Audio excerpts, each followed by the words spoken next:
Sir कुछ बोलेंगे sir? आपका आवाज जा रहा है करके पता कर लेते हैं। Can you listen me?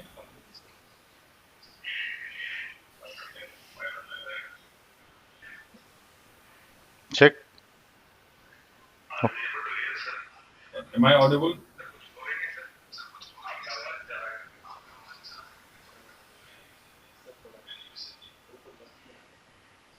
Sir थोड़ा बीच में आ जाइए।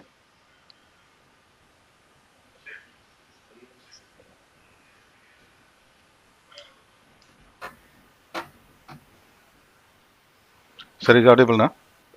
Can we start? हाँ, can we start?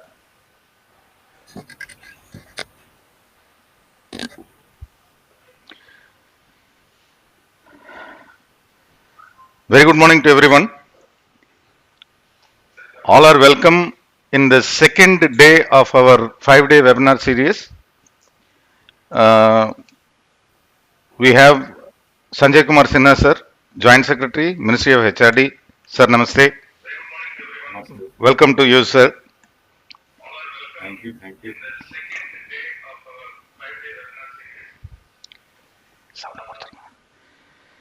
This webinar is on future of redefined education in India post COVID-19 perspective. COVID-19 has adversely impacted almost everyone from poor to rich, from car to air. How it has got impacted?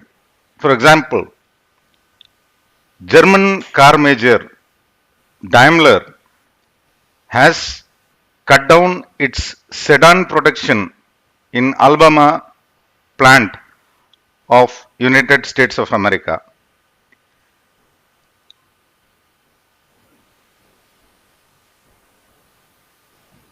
Luxury aerospace conglomerate, Embraer, the Brazilian aerospace conglomerate, has cut down their luxury aircraft production by 1/3, from 30 to 10. See the impact globally, how it has happened. Now, what is the impact in education sector of our country? Let us hear Sanjay Kumar Sinha sir. Sanjay Kumar Sinha sir is a very calm, composed, polite personality. I can only say that he can see the file and see through the file. Everything is being noted, thoroughly analyzed, and he puts up his pen in his suggestion. When he was in fertilizer ministry, he has taken a recovery call of a corporate. The entire fertilizer industry knows that how he has handled it. Same way in Ministry of HRD also. Sir is a silent contributor in many serious decisions which is being taken by the ministry. I request my colleague, Captain Ravi Shankar, to give the profile of Sanjay sir. Thank you. Over to Ravi. Good afternoon to all of you. On behalf of Gandhigram Rural Institute, Deemed University, I am Captain V. Ravi Shankar. Welcome Shri Sanjay Kumar Sinha sir on the second day of the 5-day webinar series. Shri Sanjay Kumar Sinha sir is 93 batch of Indian Forest Services from Jammu and Kashmir. He has done his schooling from Sainik School at Thalia, Hazirabad, Bihar, and done his BTech in Civil Engineering from IIT Roorkee and MTech from IIT Delhi successfully. He has extensively worked in various capacities in Forest Department in Jammu and Kashmir. He also worked in Department of Fertilizers, New Delhi, and presently working in Ministry of Human Resources Development, HRD, as Joint Secretary in Department of Higher Education for Languages and Management Division. So further, I am handing over this session to Dr. S.P. Kishore Kumar to proceed further. Thank you, one and all. Thank you, Ravi. Welcome, Sinha sir. Welcome. Thank you. It's Thank you. it's a pleasure seeing you in our webinar, and with your rich experience, I'm sure you will throw light on what is going to happen in the redefined post-COVID education system. Over to you, sir. Thank you. Thank you for the introduction. Let me tell you, I am not a academician that I can talk on higher education, but I am simply a person who has worked in higher education and interacted with many persons and try to learn about the higher education. So, what is a higher education? Generally, when we are born, we go to primary education. Then after that, primary education, we go to secondary education. And in this kind of classification, primary, secondary, then tertiary comes. This tertiary education is called higher education. Primary education is basically from for 8 to 8. Primary education is for 8 to 9 years in the beginning in the childhood, and after that 4 to 5 years for secondary education, and after that it is completely a higher education or tertiary education. This higher education is mostly provided by colleges, institutes, and universities. Radhakrishnan in his report has written that university is a place of higher education where the personality and capacities of students are developed to the utmost by teachers who should themselves be at work at the frontiers of knowledge in their respective fields.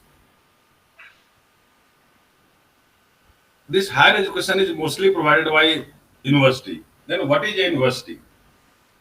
University is judged by its quality of students and the quality of research. Whereas other colleges and higher educational institutions are not judged by quality of research. So for a university, the quality of research uh, is the essential ingredient. In common parlance, what we talk about in general public, like people come to me and they talk about universities, they simply mean that the institutes which have got degree awarding powers are called universities. And the education means one who can obtain a degree or employment through that education, that is called education. Whereas education means something else. Through degree and classroom teaching, only 30 to 40% of the learning takes place. The rest of the learning takes place outside the classroom. By this, I mean to say that whatever we learn in the classroom, that is a skill education. That is a professional education. Like when I say that I can solve very good problems in mathematics, very good problems in physics, I will not say that I have become very educated. It is simply a skill that I have developed. I've developed a skill that I can solve some difficult problems in mathematics. So, what is education? This I have talked to many persons regarding this. What is the definition of education? But no one could give me a satisfactory reply. When I was doing my engineering in Roorkee University, then I asked the same question. Sir, I am doing engineering course. When I will do some job, then all the books and all the materials should be available to me. This much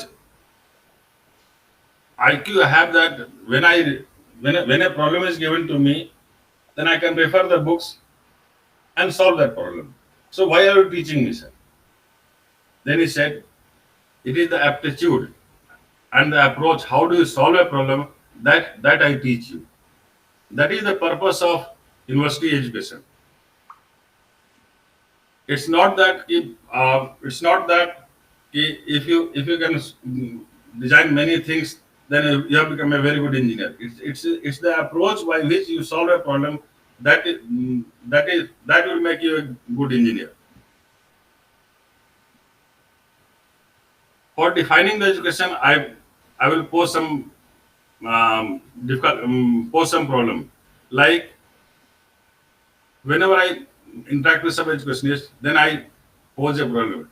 Sir, can a illiterate person be educated? Can a literate person be uneducated? So, is there any relationship between a degree and a education? Nowadays, people think that by obtaining degree, if you have a lots of degree, and if you can get employment through that education, then that is what is education. If you don't get employment through that education, that is not education. It means that even a person, I attend various board meetings in IIMs, then I say that when a person passes out from IIMs, then if he does some farming job, will you say that whatever you have taught in IIMs is useless because he is going to do some agricultural job? So that is not the my what I want to convey is how do you approach to a problem? Whether whatever you are doing, it may not be a employment, it may not be a job in the industry, but whatever you are doing, that is what is that is education. But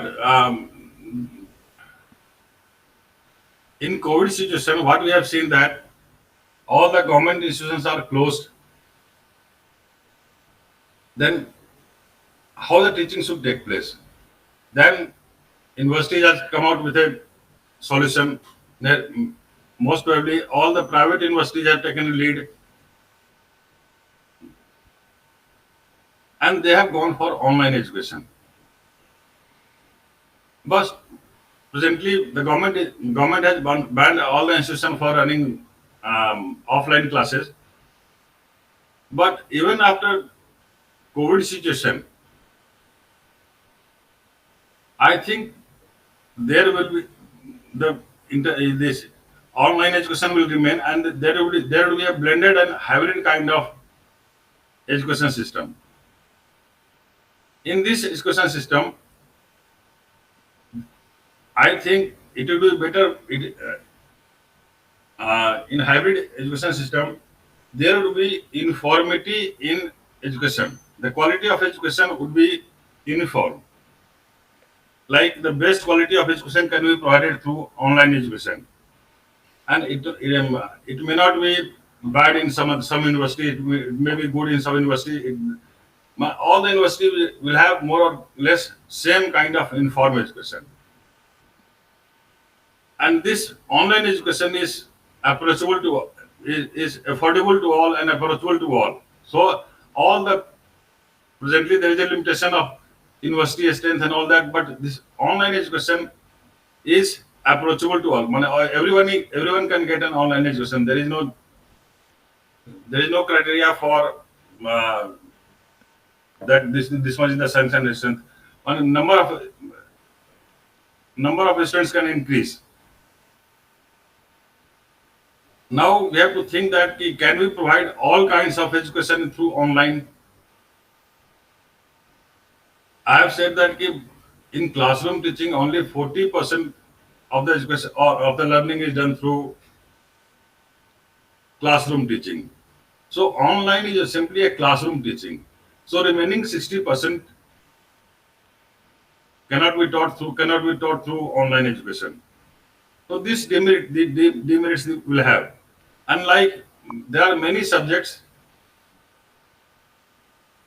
it may depend. Some of the subjects can be well taught through online education. Some of the subjects which are having some practical aspect may not be. They may face difficulty in teaching through online system. We have to think in post-COVID situation, what would be the role of teachers?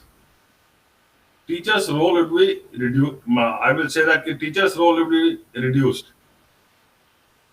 because every, there are professional teachers, there are non-professional teachers, then all the courses can be single subjects can be taken by different teachers who are not professional teachers.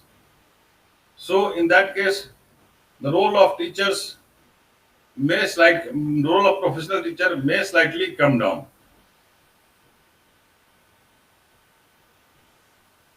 And what will be the role of traditional university in which classroom teaching is being done?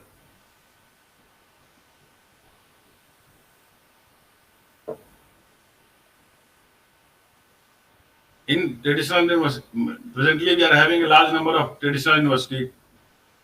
If this online education develops and this hybrid education develops, then what will happen to these traditional universities? And we have to also see that what will happen to the online education of what will be the impact on school education by online education.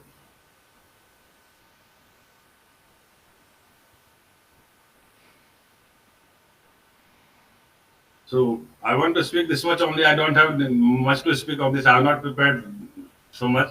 So any questions? It is open for questions now. Interaction. Thank you, sir. Thank you. We know it is very difficult for you to take even 10 minutes of your very valuable time. Presentation. There are pressing duty assignments to you. Every now and then people call you. You have to meet the superior secretaries, minister, and so on and so forth. It's very difficult for you to take out time. We have a couple of questions, sir.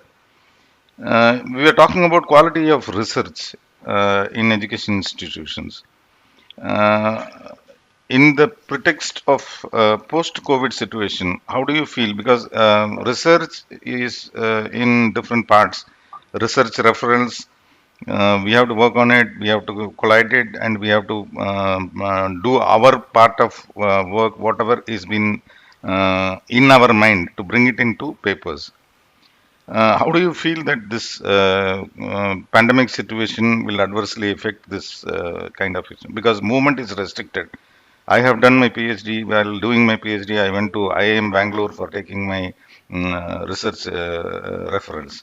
So this movement restriction, since it is there, how do you think that the researchers can manage? As and when this online education is in development mode, online education is very much suitable for professional education. Like the person who is planning to go for jobs and industry, it is very good for them. It's not bad for them. But there has to be some two kinds of mode of education there has to be some blended type. Research cannot be done through online education. That is for sure. So another mode has to be established by every university to keep a to keep to do a high quality research. For that, I think we have to go offline in that case, and people this cannot be done through online mode. So there has to be two streams in this aspect also. Offline, education, this professional education mode, and then this research part. So for research part, there has to be some offline mode. So this cannot be purely done through online mode. So research part will have to go through offline mode. Thank you, sir. Thank you, sir. The second question is bit in deep. The higher education in independent India, the first action of great significance taken by the government of India then in 1945, 15th August 1945, was completely transforming the education system of India, which was known as Macaulay system. In other words, Babu and Saheb system of British politician Thomas Babington Macaulay, who came to India in 1834 to serve the Governor General's Council of Higher Education in India. Dr. Radhakrishnan Committee, as you rightly said, it was appointed by then, and they have looked into the critical aspects of how to change the education system and all. From there, till now. We have traveled a long way. How do you feel? Are we adapting in comparison with other countries who are advanced in education, sir? Let me tell you. We talk about Macaulay's system of education. Previous to Macaulay's system of education, there was a Gurukul system of education. In that Gurukul system, there was no concept of degree, there was no concept of a job. People, whatever the knowledge he acquired from that system was the certificate for himself. True, sir. In Macaulay's system, the concept of degree, employment, everything arose. Presently, the definition of education has become that how much degree you get, how much degree you can obtain. If you don't get a degree by education, then it's not education. If you don't get a job by education, then um, it's not an education. So, what I mean to say that education is an absolute thing. It cannot be demand driven or something like that. If there is a demand in market, then you will get a job. It doesn't mean that it is good education because of that you are getting 100% employment and all that.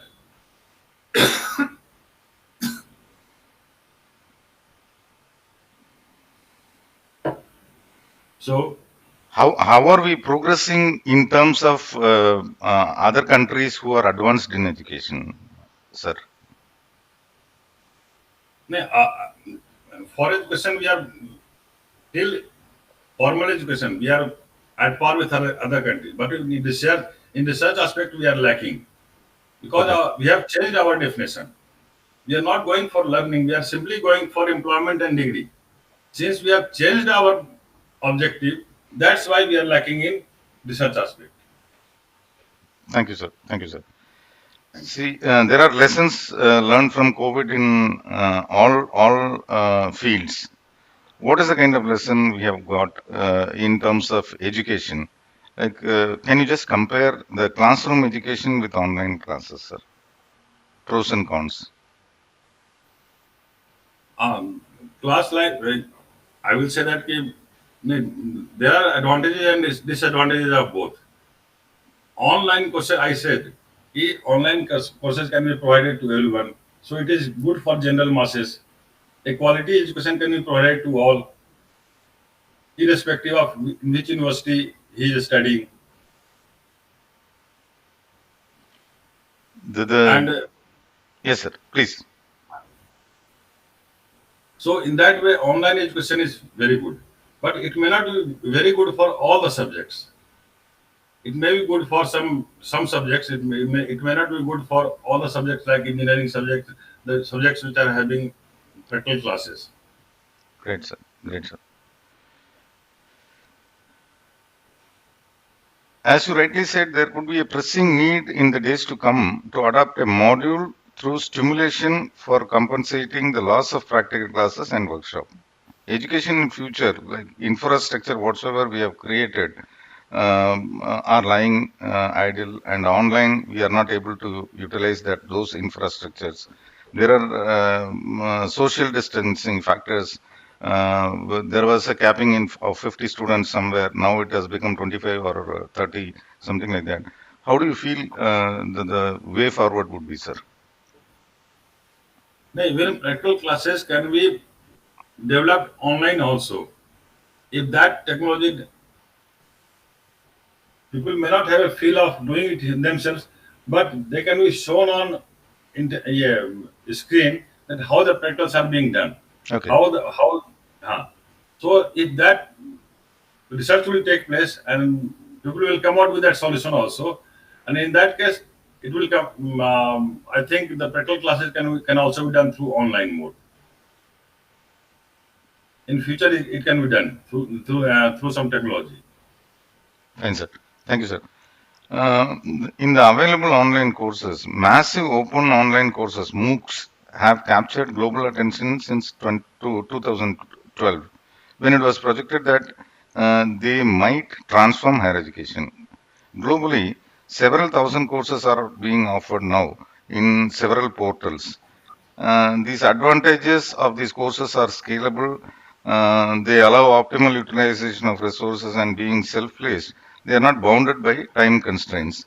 How do you see what do you see that how UGC can help our institutions in building up our capacity in online education system? Online education is on rise. Like even in when you see school education, Byju's, Coursera, they are running very good online courses. And in fact, I will say that those courses are better than the classrooms teaching and those professional courses. But if you want to learn about a subject, then those courses are not bad. But not bad, I will say rather very good courses. So the online courses are very good courses as compared to offline courses. Offline courses also they are very good. Fantastic, sir. India is known for one of the world's top education destinations in the global education industry. According to Indian Brand Equity Foundation, the Indian education market is currently pegged to $100 billion, which is higher education contributes to almost 60% of it. India may not have adopted the technology part in the past, but how do you find the Indian education industry picking up in technology part of future? This will have impact on people from India going abroad for higher education in America, like in America, Canada, or some other European country or elsewhere. Now those higher education, quality higher education, can be you can have that quality of education in India as in India by in India itself because of this online education. Now all the universities are going through online education, so that you don't have to spend too much money on that quality higher education. That quality higher education can be achieved in India through offline mode, and that would be cheaper education also. So that would be beneficial for India. Thank you, sir. Thank you, sir. Now, I have a question, sir. There is something called online education. We are talking about online education. I'm a bit confused. What is the difference between the distance education of the past and online education of present? Online education is simply this classroom teaching is simply transferred into a digital mode. The distance education previously was through correspondence course and other things, and for there was no interaction between the students and the teachers. Here in online mode, interaction can take place. So this online education is same as classroom education with a difference that only physically you are not seeing that person. But distance education is it's not two-way, it's not interactive. Okay, great, sir. Great, sir. Now I'm coming to this learning apps. There are so many apps available for school children, for college students, or university students. Kids are tech savvy because they know how to handle their mobiles better than us. They are tech savvy better than us.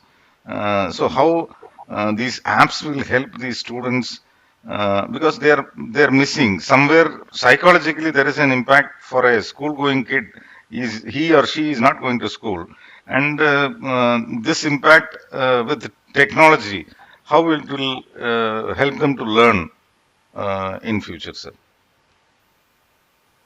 The apps are very good, man. Teaching wise, I say, while learning wise, apps are very good, and students can learn better through apps also. They have designed such kind of apps that learning takes place in a better way. Except that the all the classroom teaching can be replaced by online teaching. But education is not only the classroom teaching. What I am saying that 50% which is obtained that education is obtained that is apart from the class that will suffer. But whatever is taught in the classroom can be easily replicated into this online mode and through apps. Sir, is there any regulator for this online education system, sir? Because today the conventional education system is regulated by UGC. Anyone can find out an app, he can develop an app, or she can develop an app. Is there any regulator there, sir? Presently, there is no regulator. Everyone, you can see, if you go to YouTube, then too many coaching institutes, everything, they are running classes, they are running everything, they are doing everything. But the competition will take it. The competition amongst the persons who are doing online classes will take care. The apps which are not providing good education will vanish in a few days time. Fine, sir. It is any personal tip you would like to give to school kids, and any specific tips you would like to give to college going students, sir, for their studies in future, the way forward. Let us start with students, like school students. What would be your suggestion to the school children in the way forward for future education, redefined future education? I will simply say that join some classes, whatever be your aptitude, join some classes. If you are not able to understand those classes, then switch over to some other online courses. There are a lot many online courses available on the internet. So whatever suits you, whatever I have seen in the YouTube, they are in the coaching institutes and all that. They are also, the language also matters. They are teaching those courses in their mother tongues and all that. Like when I am from Bihar, in Bihar the online courses are running. They will teach in typical Bihari language.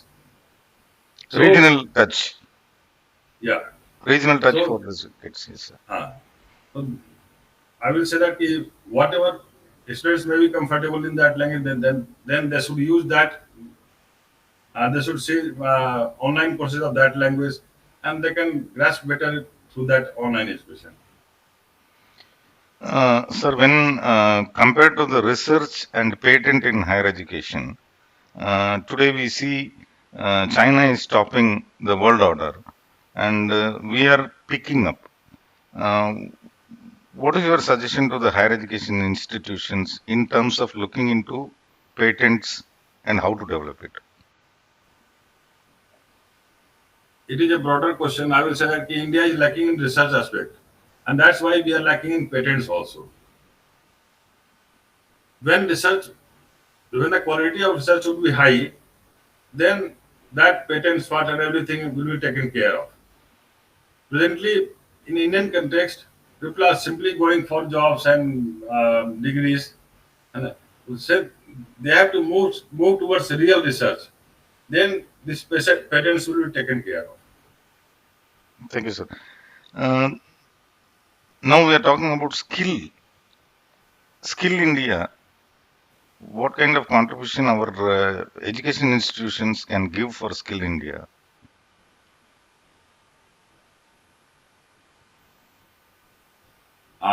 This I may not be able to answer because my skill is being looked after by some different ministry. And what is the difference? So Fine, sir. I will simply say that whatever education we are providing, that is a skill education. Like in the beginning, I have said that whatever education we are skilled in solving mathematical problem. We are skilled in uh, solving physics problem. So our education is mainly mostly skill based rather than learning based. If it becomes learning based, then we can do good in quality of research. Thank you, sir. Is- Skill can be very much taught through online education. Online education. Thank you so much, sir. Thank you for taking valuable 40 minutes for us. I know you have been called many times. Your secretary has sent me a message. I don't want to disturb your regular work, sir. Thank you so much for joining us in this platform. I really thank you for spending time with us, sir. Jai Hind. Yeah, thank you. Thank you. Thank you, sir. Thank you.